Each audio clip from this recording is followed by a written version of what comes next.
Hey everyone, today we're doing a species spotlight on another stunning African cichlid.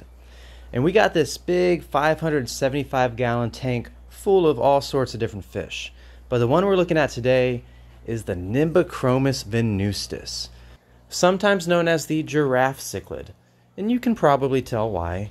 With its yellow body and giraffe-like black spots, the common name is pretty appropriate. But we're going to talk about what it takes to keep a fish like this, and to keep it successfully so that it thrives and grows to a mature size and age. And we'll address a couple other points, like how you can breed these fish, and what other types of fish you can keep them with. So let's go ahead and get started, and learn some more about this amazing African cichlid.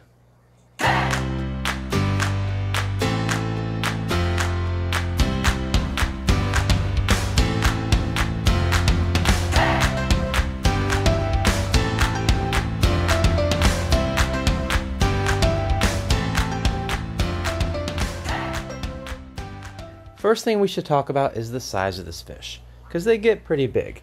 And while they're beautiful and I highly recommend them to any aquarist with the proper tank size, maybe not everyone has the proper tank size, because these guys can grow up to 8 to 9 inches. The females definitely end up smaller. The one that we have here is more about 6 inches, but that's still a decent sized fish in her own right. And on top of the size, these are a very active species. They're frequently swimming back and forth at high speeds, and small tanks just aren't going to work out for them. You can definitely get them at a smaller size and graduate them up as they grow, but long term I recommend a minimum 125-gallon tank. That's going to give them the space they need to stretch their fins.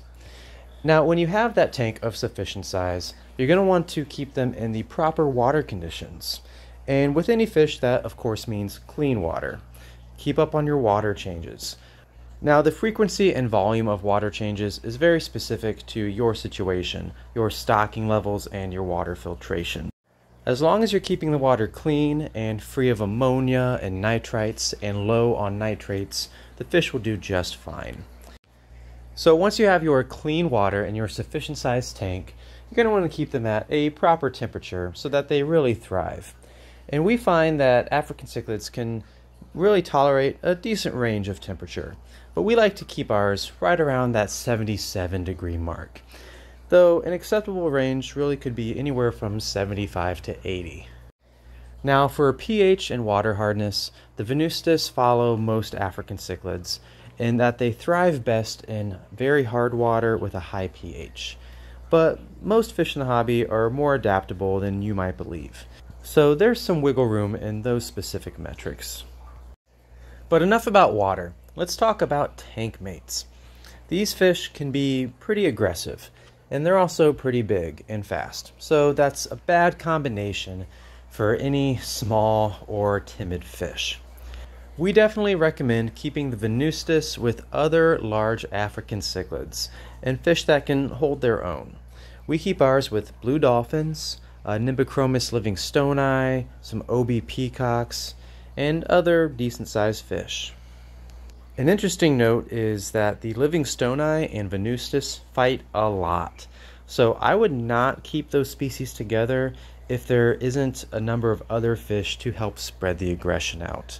They definitely target each other, and even in this big 9-foot tank, those two fish can really get into it. So let's talk about feeding the venustas.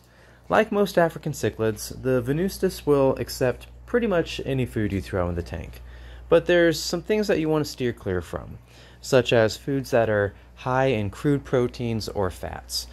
These would be a lot of the live foods or frozen foods, such as bloodworms, because they just don't go through the fish very well, and they can actually increase risk for a condition known as Malawi bloat, which is very bad.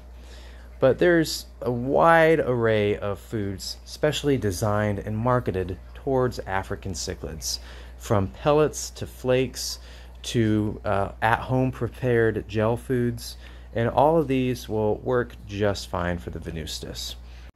But let's talk about breeding these fish, and it's actually pretty straightforward. Like most African cichlids, you're going to want to keep them in groups of 1 male to 3 to 5 females. Now with the venustas, they still need a pretty big tank to breed, but you can keep them in as small as a 75-gallon if it's only temporary. And I would furnish the tank with some big rocks and a sandy bottom. My venustas like to find a good spot between a couple rocks and dig a pit in the sand. If you'd like a video about pulling and raising the eggs after breeding, let me know in the comments below. It's a fascinating process. But otherwise, that about does us for today. I hope you enjoyed the video, and I hope you enjoyed learning about the venustas cichlid. It's a beautiful fish and a wonderful addition to any aquarist's hobby. I'll see you next time, guys. Take it easy.